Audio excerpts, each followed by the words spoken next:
Hi, this is Dennis with Second Chance Tackle. I have a tuition reel that I've picked up.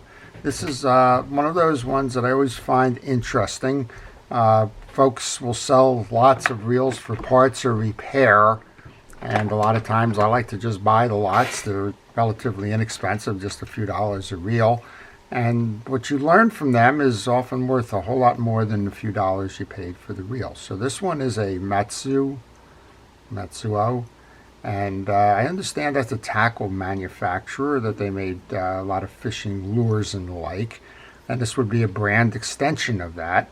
And the idea behind it being that the association of the lure versus the add-on or brand extension helps them sell more tackle to their existing customers and make more revenue. Well, this one's kind of stuck. And I always find it interesting to try and do some problem diagnosis on this one and learn from it, see why it is stuck and if it's possible to repair it and give it a second chance. Or, well, it may just be that I have a bunch of parts left over. So I like to start by removing exterior pieces and eliminating potential causes for the issue. Before I do that, I want to encourage you to subscribe to my channel. If you like the art of reel repair, if you like to see how reels are made, if you like to understand a little bit behind the mechanics of it, and if you have a reel like one of these, and you just want to learn how to service it, well, that's kind of the things that I cover in the channel. And it's all types of reels. It's just not a spinning reel. It's the ocean reels, the conventionals. It's the large and small spinning reels. It's the low-profile bait casters. And that includes both vintage and classic as well as current line models. So let's get started here. And the first thing I want to do, I want to start by removing the spool so we can eliminate that as a potential cause. So to eliminate the spool, you're going to take the drag adjuster button. I'm going to remove that. And remove the spool behind it. And looking here, we may have the issue already. I wouldn't be surprised if this reel turns free and easy just as it is. If you know the mechanics behind a spinning reel, most of the time you're going to have a little star nut that's going to sit on the shaft, and that's going to be a click ratchet for the reel. You're going to have a little button here, or a click tongue. You might see it. I might try to move it here. Well, I don't see that here. So if I don't see that here, it means that the reel is probably bottoming out, because there's, on the low end of the stroke, you have a gap that would be heightened by that click ratchet. And let's see what happens. Well, there you go. The reel turns. That one's not hard to do in that regard. So I talked a lot about, well, getting parts from those reels. There's a lot of failures out there, and here's a group of failure parts, reels that have broken along the way, and this is what I think we're looking for. It's a small little click ratchet. Let's put that on and see what we can do with this. Well, we had a little, that's interesting, we have the tie-down washer without the ratchet. Well, that fits close enough for now to at least check out our theory and see if that happens to be the case. Let's go put this back on and see what we did. So most of the parts on these things don't change very much in design. The first thing I'm going to do is tighten it down, see if I got the drag. Now loosen it up, see if that click ratchet is actually working. It's actually working. There you go. And let's see what happens to the reel. Well, that didn't take much, did it? So a little knowledge of a reel and how it works. A little assembly of spare parts taken from other reels that are broken for other reasons. And we have a reel that now is quite functional. That's great. I'm going to find somebody I can give that reel to. Let's just go ahead and do a little bit more with this reel since we can. We're going to remove this and see how this reel is made. It looks like it's a plastic top, but it could be the paint the way that it is. It's probably graphite. It says it's 2 bowl bearing reel with a 5.2 to 1 ratio. And most of the time when you go to remove a reel like this, it's going to involve doing what we just did here. We're going to take the spool off.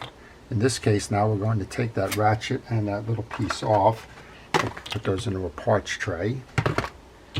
And then underneath that there's going to be a nut that holds that rotor on, and that nut for most purposes is usually a 10mm nut. Now you'll notice I just tried to take that off in the conventional counterclockwise means, and this nut is reverse threaded. It tightened it rather than loosening it. So what we wanted to do there is to turn it in a clockwise manner to take that off. We can remove that now and see how this reel is made underneath. We have an old style anti-reverse dog. It is a dog that is driven by an eccentric spring. When you are reeling your reel, it pulls this little point in. That little point intersects with the ridges on the inside of this rotor cup. You see the ridges, and this little point will intersect. So when you're reeling, it pulls it in, and when you stop, the force of that pushes it out, and that sits into the ridge. Here we can see that there's one ball bearing here. It says it's a 2-ball bearing reel, so chances are the other ball bearing is on the main gear. So let's just take a moment and put the rotor back on so that I want to check the handle and make sure. Now this has got a screw through handle, so I don't have to do it that way. Whenever you turn your handle and this button is moving, this screw cap, that means that there's a rod that goes through the main gear, and it's held in place by this screw cap. So we're going to take that off. Remove the handle, remove the side plate, and just take a look inside. Now this doesn't appear to be a very expensive reel. My guess is it may have even come on a rod and reel combination. You can tell some of the things that are compromised. It's usually the quality of the materials. I'm going to guess this is a plastic case. And sometimes it's steel screws rather than stainless steel screws. Sometimes it's the ball bearings. Yes, they have ball bearings, but they're the lower quality. This will tell you that's a steel screw. I have a magnetic tip on my screwdriver. So that's a steel screw, not a stainless steel screw. So all of those things kind of add up to how they save a couple of dollars on the manufacture of the reel, and it also, over time, has an effect on the quality or longevity of the reel, because, well, in this case, they will rust. So these are just straight up steel screws. Those four are the same. Like any good practice, you want to take those and put those into a parts tray, so that you have them when it's done. All right, this is the inside of the reel. Then there's a case that holds it on. And this is basic design of a fishing reel. This is not a bad design. We do have an oscillation block. You can see that below. That's an oscillation gear. There'll be a gear on the back of the main gear that drives that. And there's a stud and a crosswind block on the top here. And that transfers the power from the main gear backside to the oscillation gear, which moves this up and down. You saw how that moved up and down. The reel is clean. It's a relatively new reel. We could put a little bit of grease in there if we wanted to. I'm not sure if I can get the main gear out. Yeah, I can do that. So there's a bushing behind, plastic bushing behind. Again, another way to save a couple of pennies. A very dry main gear, so I'll go put some grease on that. An oscillation gear, crosswind block, axle shaft.